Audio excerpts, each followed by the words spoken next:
السلام عليكم ورحمة الله وبركاته. بسم الله الرحمن الرحيم. الحمد لله والصلاة والسلام على رسول الله.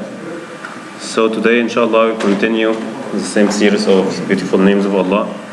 And last times we have been talking about the two names, the most gracious, the most merciful, Rahman ar-Rahim. And today inshallah we'll continue with a new name. So the previous two names were related to mercy and kindness, and today's name is الجبار. And actually how many of you know like how is it related to some attribute of Allah, being kind and merciful, or it's being powerful and like having a lot of force? الجبار. In fact, it is actually containing both. And maybe a lot of us think of Al-Jabbar as being similar to the Al-Muntaqim, the Avenger, or Al-Qahhar, the dominant, but actually it has both the names. And the name Al-Jabbar has been mentioned in Quran only once, in Surah Al-Hashr.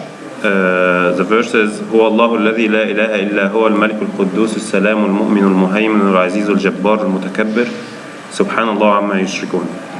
He is Allah, beside whom La ilaha illa huwa, none has the right to be worshipped but He, the King, the Holy, the one free from all defects, the giver of security, the watcher over His creature, the Almighty, the Compeller, the Supreme. Glory be to Allah above all that they associate as partners with Him. So Al-Jabbar has many meanings in English, and we can classify them as mainly three main meanings. So the first meaning is the Compeller, and this is the one that is associated with God's mercy and kindness in this name. The Compeller, the restorer, he who repairs all broken things, as we will see as we go. And the other part, the powerful, he who has the ability with force to make people do whatever he wants. And the third meaning, he completes that which is incomplete. So the word Al-Jabbar in Arabic has many meanings. The first one is the Compeller. Jabbar comes from Yajbur al-Munkasirin, comes from actually the word Jabira in Arabic, and splint in English, which is something to put when we have broken bones. So Al-Jabbar huwa alladhi yajbur al-Munkasirin. He is the one who heals all those who has this distressed souls. So as the doctor can heal the broken bones, Allah is Al-Jabbar, heals the broken spirits. And in fact, the doctor himself is not the one who is healing the broken bone. He's just putting the bones in front of each other and then putting the splint, and then God, with His will, He heals the broken bones. And again, He also heals the broken spirits, the broken hearts. And this is the meaning of Al-Jabbar, the Compeller, in this way. So this name is actually a very kind name, and it is related to anyone who was distressed, any orphan whose rights were violated, any woman who is oppressed. So as I said, it comes from the word Jabira in Arabic, and it is related to anyone who is distressed, anyone who is oppressed, anyone who feels unjust. And in fact, Allah only is the one that can heal broken spirits. It's if you go to a doctor or something, the best one to go to is Allah, because He can heal your broken heart. And there is a difference between Al-Jabir and Jabbar. Jabir can be a name for somebody. In Arabic, it can be a name for a man. But Jabir means the one who can help you or support you or help you like once or twice. But Jabbar, this way, like it's called superlative, is the way that means continuous support. He's always there. God is always there whenever you go to Him and resort to Him with your weakness, with your distress. You will always find Him. And actually, when you resort to Al-Jabbar, Allah Al-Jabbar, you will feel like a sweetness of being His slave. You will feel a sweetness when you pray to Yunus' prayer in front of Allah and say to Him or invoke Him that you are distressed, that you have been humiliated, that you are insulted, and nobody else but Allah can heal your spirit. And actually, Satan sometimes comes to you in this place and he tries to convince you not to go to Allah when you are broken, because he wants to prevent you from this sweetness moment, from this sweet moment. He knows that he comes to you and whispers to you saying that don't go to Allah when you are in need, you will be a hypocrite.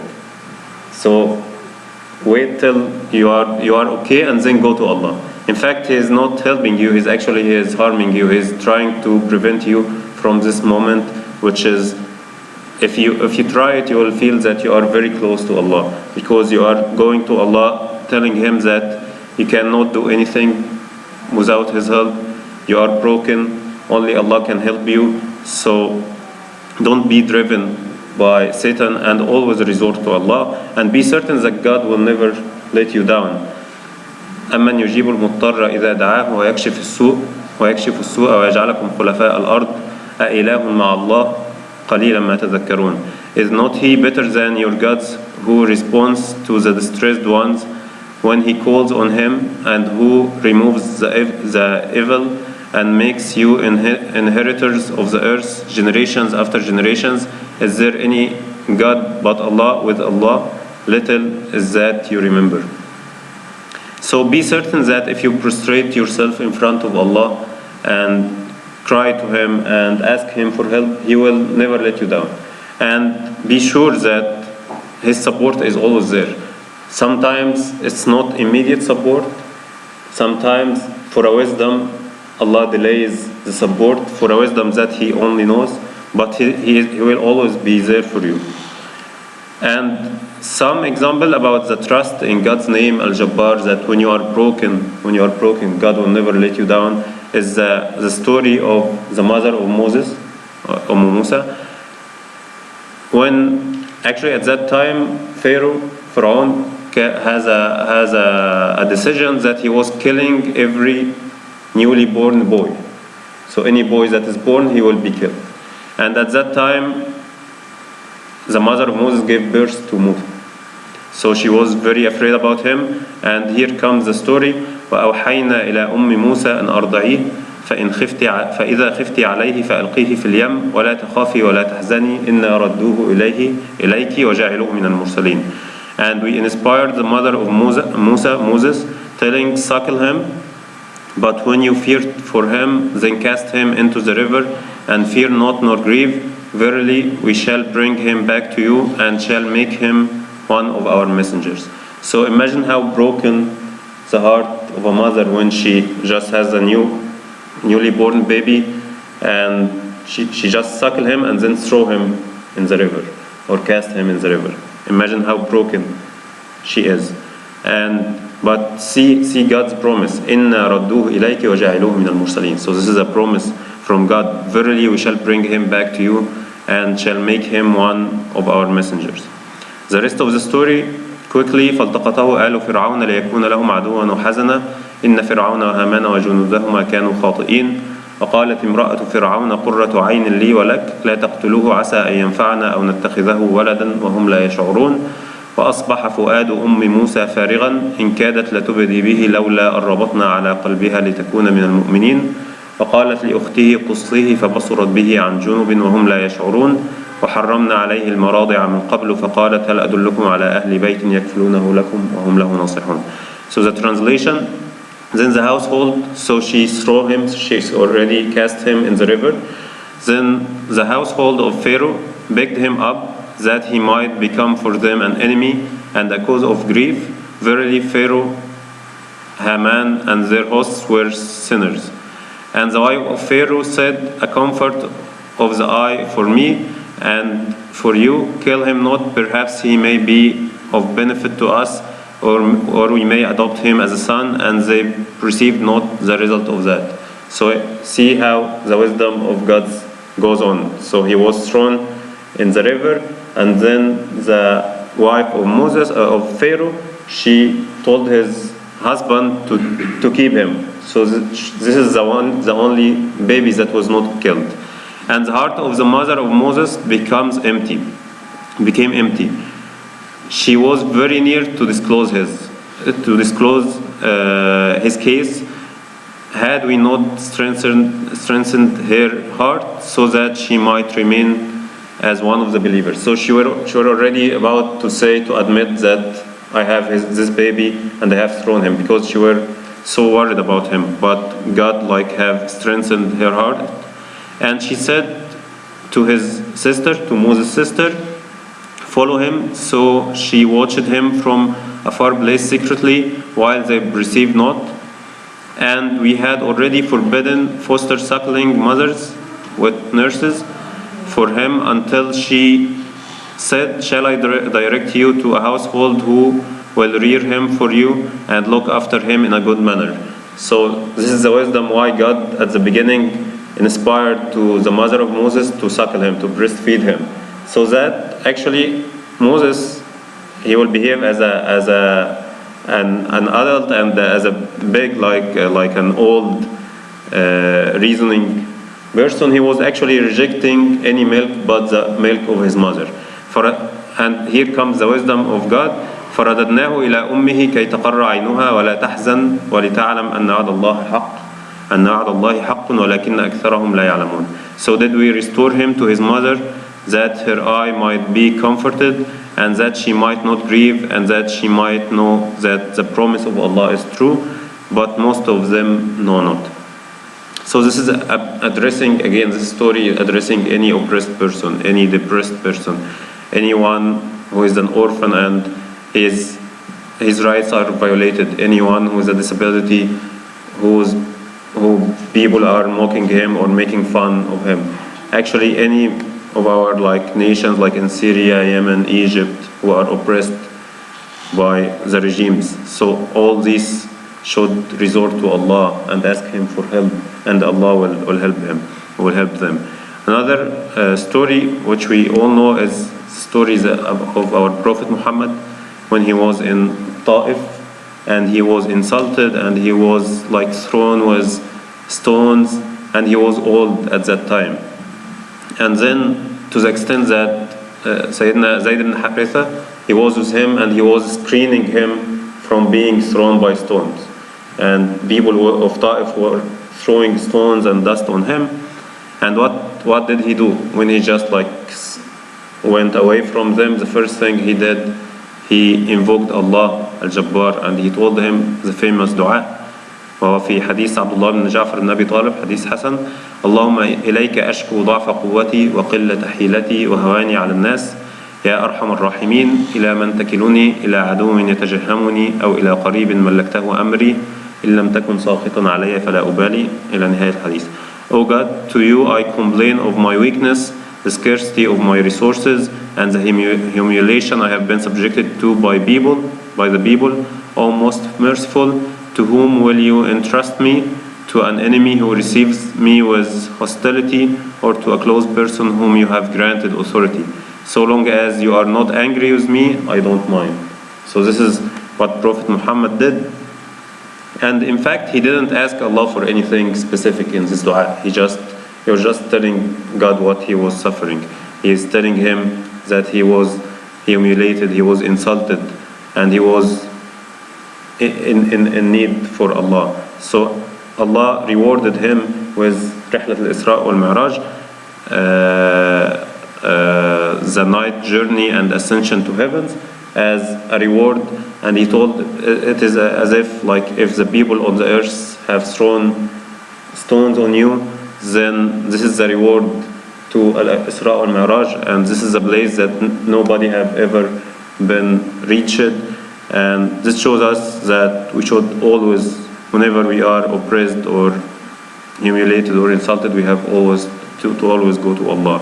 And second part of the meaning, and it comes logically from what we have said. We said that Al-Jabbar, the one who supports the oppressed. So this means to get the rights of those who are oppressed, God must enforce power on those who are the oppressors. So the meaning is actually Allah Jabbarun lil Mazlumin, Jabbarun al Zalimin. So He is the one who helps those who are oppressed, and at the same time, to take their rights, He punishes those who are oppressing the poor people. So if you are oppressed and the one who oppressed you doesn't repent to God, and he persists in oppressing you, God will support you and punish him. And في الحديث يأخذ الجبار سماواته وأرضه بيديه ثم يقول أنا الجبار أنا الملك أين الجبارون أين المتكبرون. So this hadith shows the meaning of al-Jabbar, like showing power. The rough translation is that Allah al-Jabbar, He takes in His hands all the heavens and the earth in His hands, of course in a way that befits His majesty, and He then says, I am al-Jabbar, I am al-Malik, the king, the ruler. Where are the arrogant people? Where are the tyrants? And here actually the difference in Arabic, when the word Jabbar comes for people in this life, it comes actually with a bad meaning. Jabbar in this life means tyrant, one who is an oppressor. But when it comes to Allah, and the proof for this is that the verse was تَفْتَحُ وَخَابَ كُلُّ جَبَّارٍ عَنِيدٍ. And they, the messengers, sought victory and help from their Lord, and every obstinate, arrogant dictator was brought to a complete loss and destruction. So the word Jabbar means tyrant in this life. But when it comes to Allah, it means, as an attribute of Allah, it means that He supports those who are oppressed, and at the same time revenges or avenges from those who are oppressing and keeping on this oppressing. And there is a slight difference between the two names of Al-Jabbar wal-Muntaqim. Al-Muntaqim, the Supreme Avenger, this name has only to do with punishing oppressors or tyrants or those who keep on harming people. But Al-Jabbar, as we have seen, it has both meanings. It have the meaning of supporting the distressed, at the same time punishing those who are oppressors. So what we learn from this is that two things. Whenever you are oppressed, or it doesn't necessarily mean oppressed with a big meaning of the word oppression.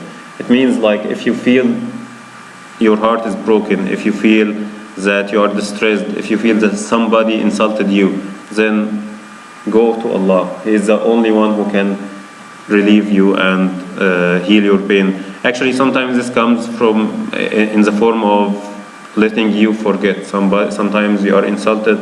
Maybe the first night you are not happy at all and cannot sleep, but out of God's mercy, He lets you forget, and He lets you forget your pain. And on the other side, if you are an oppressor, go to the one who you have oppressed and seek his forgiveness first, and then seek the forgiveness of Allah, and then repent to Allah. And again, as I said, oppression doesn't mean as the word sounds. So it can be as easy as if you take somebody's right, if you backbite somebody with something that is not is real, if you insult a maid that you have at your home, if you have oppression on like an office boy or whatever. So it can be in many forms. If you like use nepotism, which is you give a position, if you have a company and you give a position to your relative, but he is not qualified, and you reject another one that is qualified just because the first one is your relative, then you have taken the right of the other one. Don't accuse a man or a woman of something that you don't have a proof of. Don't harm your wife or your kids. These are all forms of oppression. It doesn't need to be as the word sounds.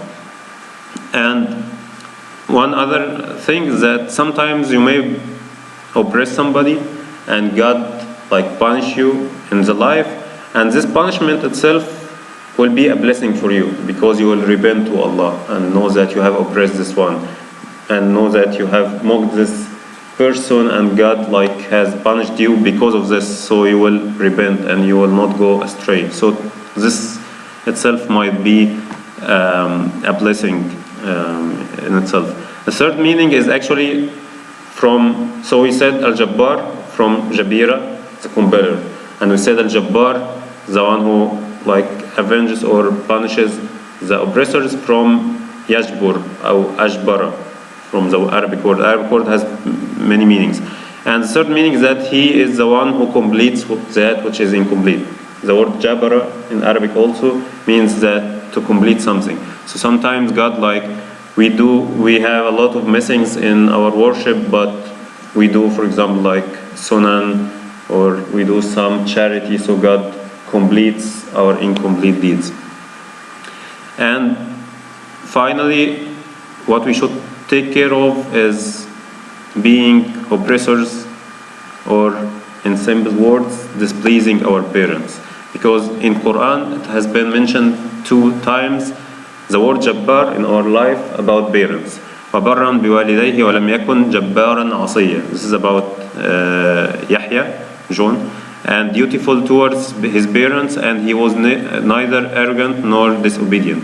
So here it comes as a warning from being harsh to your parents. The other verse, وَبَرًّا بِوَالِدَتِي وَلَمْ يَجْعَلْنِي جَبَّارًا شَقِيًّا. This was about Jesus, and dutiful to my mother and made me not arrogant and blessed. So to conclude, what we want to do out of this name is 3 things. First, if you are oppressed, go to Allah, pray 2 rak'ahs to Allah, cry in front of Allah and ask Him for help, and be sure that His help will be here sooner or later. And if it is not immediate, then this is for your this is better for you, because Allah has a wisdom in everything. And don't ask people for help. You can ask your brothers for help, of course, but people will never heal your heart as much as God can, because people are helpless as much as we are all helpless. But Allah is the one He is the supreme support giver. So this is the first part. Second part, if you are an oppressor in any kind of oppressions that we have said, if you are unjust, if you deal with people in a harsh way, then first go to the people, ask them for forgiveness, and then go to Allah, repent to Him and ask Him for forgiveness.